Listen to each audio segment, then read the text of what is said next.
There was, they say, a certain thinker and philosopher here on your earth who, quote, rejected all laws, conscience, faith, and above all, the future life. He died and thought he'd go straight into darkness and death, but no, there was the future life before him. He was amazed and indignant. This, he said, goes against my convictions. So for that he was sentenced. I mean, you see, I beg your pardon, I'm repeating what I heard. It's just legend. You see, he was sentenced to walk in darkness a quadrillion kilometers. We also use kilometers now.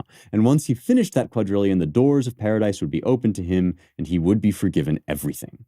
And what other torments have you got in that world besides the quadrillion? Yvonne interrupted with some strange animation. What other torments? Oh, don't even ask. Before it was one thing and another, but now it's mostly the moral sort. Remorse of conscience and all that nonsense. That also started because of you, from the mellowing of your mores. Well, and who benefited? The conscienceless benefited because of what is remorse of conscience to a man who has no conscience of all, at all. And so this is a, this will give you a flavor for this whole conversation.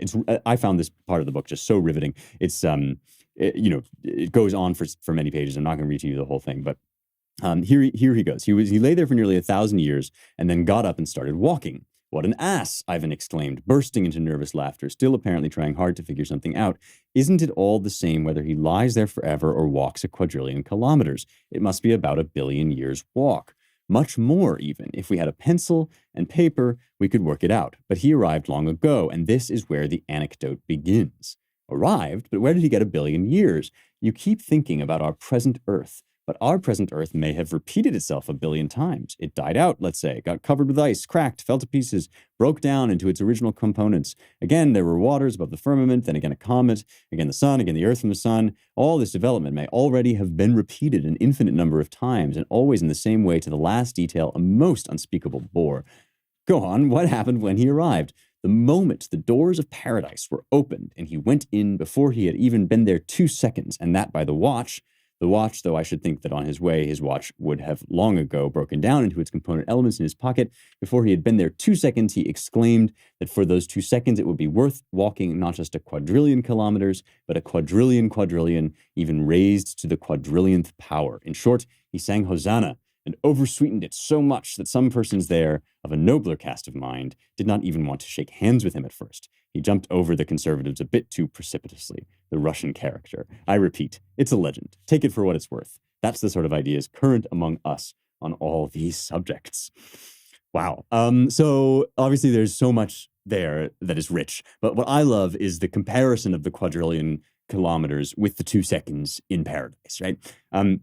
And this is the kind of answer which the devil himself offers Ivan, right? Knowing that he won't take it, offers Ivan to his problem of quantity. He's saying that you are thinking about, we are now all thinking, including all of hell, right? Is thinking about things in terms of quantity, right? If we could never possibly make up the number quadrillion doesn't even fit in our brains. We could never possibly make up all of our sin, all of our need. And that is why, in some sense, we as humans who live in extended space, right, don't have the answer to sin. God does, because God is beyond all that, right? And yet is able to embody himself in space and time, right? This is the incarnation. The incarnation takes what is completely beyond space and time and encapsulates it in matter, not by being like a really big blob of stuff, right? Not by being so big that you're infinite, not by being even so long-lived that you're infinite, because Jesus, remember, only lived an earthly life, right, until he was 33, but instead by being so complete that you are infinite, right? And think about this, the infinity of completion, which is the infinity of form and not matter, right, is the struggle that Ivan is having. And the devil is, by, roundabout ways in his sort of incredibly subtle form, luring Ivan into the infinity of quantity, which is the infinity of hell, by telling him about the infinity of quality, which is the infinity of heaven.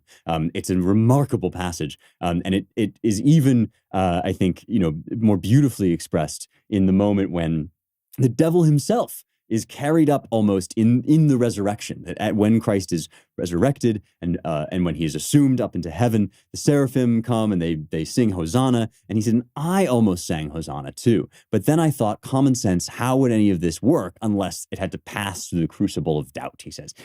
So the devil himself, right, is a believer, as we know, right? And his belief is not, or his disbelief, let's put it this way. His sin is not disbelief. He believes but he negates, right? He says, this is the way it is, and yet, right, I simply refuse. I refuse for the sake of refusing, almost. And that's what he is like in this text, right? He just refuses to refuse. And Ivan is sort of drawn into this by slow degrees until he goes mad, which is really kind of where the whole thing is headed.